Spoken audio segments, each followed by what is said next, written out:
বিশ্ববিদ্যালয় শিক্ষক সমিতি ফেডারেশনের আহ্বায়নে হাবিপ্রবিতে চলছে শিক্ষকদের সর্বাত্মক কর্মবিরতি। গত ১৩ মার্চ ২০২৪ তারিখ অর্থ মন্ত্রণালয় কর্তৃক জারিকৃত পেনশন সংক্রান্ত প্রজ্ঞাপনকে বৈষম্যমূলক আখ্যা দিয়ে তা প্রত্যাহার এবং সুপার গ্রেডে বিশ্ববিদ্যালয় শিক্ষকদের অন্তর্ভুক্তি এবং শিক্ষকদের জন্য স্বতন্ত্র বেতন স্কেলের প্রবর্তনের দাবিতে বাংলাদেশ বিশ্ববিদ্যালয় শিক্ষক সমিতি ফেডারেশনের আহ্বায়নে অন্যান্য বিশ্ববিদ্যালয়ের মতো সর্বাত্মক কর্মবিরতি পালন করেছে হাজী মোহাম্মদ দানিশ বিজ্ঞান ও প্রযুক্তি বিশ্ববিদ্যালয়ের শিক্ষক সমিতি। কর্মবিরতির কারণে বন্ধ রয়েছে বিশ্ববিদ্যালয়ের নিয়মিত পাঠদান এবং বিভিন্ন অনুষদের পরীক্ষাসহ বিভিন্ন দাপ্তরিক কাজকর্ম।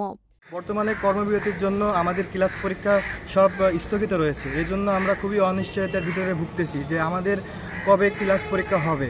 আমরা খুবই দুশ্চিন্তায় আছি। আমরা আশা করতেছি যে সরকারের পক্ষ থেকে ছাত্রদের সাথে বসে একটি সুষ্ঠু একটা ব্যবস্থা করা হবে, যাতে আমরা দ্রুত ক্লাস পরীক্ষায় আবার ফিরতে পারি।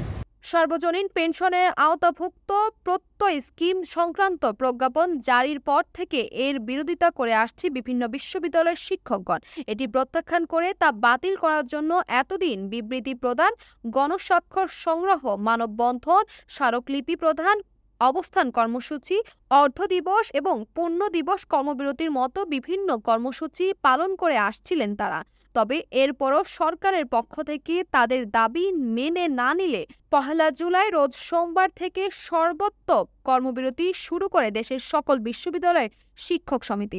কর্মবিরতির দ্বিতীয় দিনে ক্লাস পরীক্ষা বর্জনের পাশাপাশি দুপুর ১২টা থেকে ১টা পর্যন্ত ডক্টর মোহাম্মদ কুদরত ই খুদা একাডেমি ভবনের সামনে অবস্থান কর্মসূচি পালন করে হাবিপ্রবি শিক্ষক সমিতি।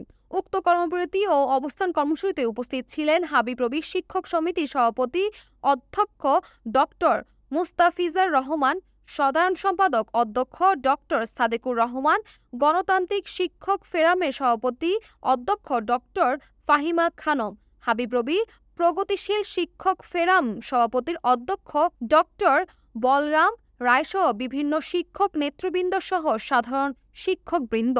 হাবিপ্রবি শিক্ষক সমিতির সভাপতি অধ্যক্ষ ডক্টর মোস্তাফিজার রহমান বলেন, আমাদের এই আন্দোলন হঠাৎ করে এই অবস্থায় আসেনি। আমরা পর্যায়ক্রমে ঘণ্টাব্যাপী অর্ধ দিবস কর্মসূচি পালন করে আজকের এই দিনে আসতে বাধ্য হয়েছি।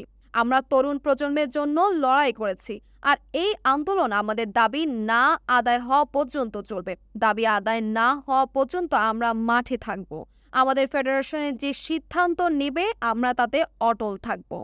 তবে শিক্ষকদের এই আন্দোলনকে যৌক্তিক বললেও অনির্দিষ্টকালের জন্য ক্লাস পরীক্ষা বন্ধ হয়ে যাওয়ার অনিশ্চয়তার মধ্যে পড়েছেন শিক্ষার্থীরা। সরকারের পক্ষ থেকে দ্রুত কোনো পদক্ষেপ নেওয়া হবে বলে আশা করছেন তারা। শিক্ষকদের ক্লাস পরীক্ষা বন্ধ থাকলেও তাদের সন্তান সমতুল্য আখ্যায়িত করে তাদের কোনো ক্ষতি হবে না বলেছেন হাবিপ্রবি শিক্ষক সমিতির সাধারণ সম্পাদক অধ্যক্ষ ডক্টর সাদেকুর রহমান। সরকার দাবি মেনে নিলে প্রয়োজনে শুক্র শনি ক্লাস নিয়ে তাদের ক্লাস এগিয়ে নেওয়া হবে বলে আশ্বস্ত করেছেন তিনি।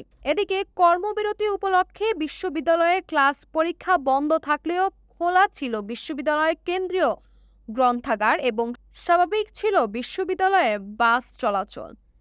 তাসপিয়া তাবাসসুম, ই সময়ের।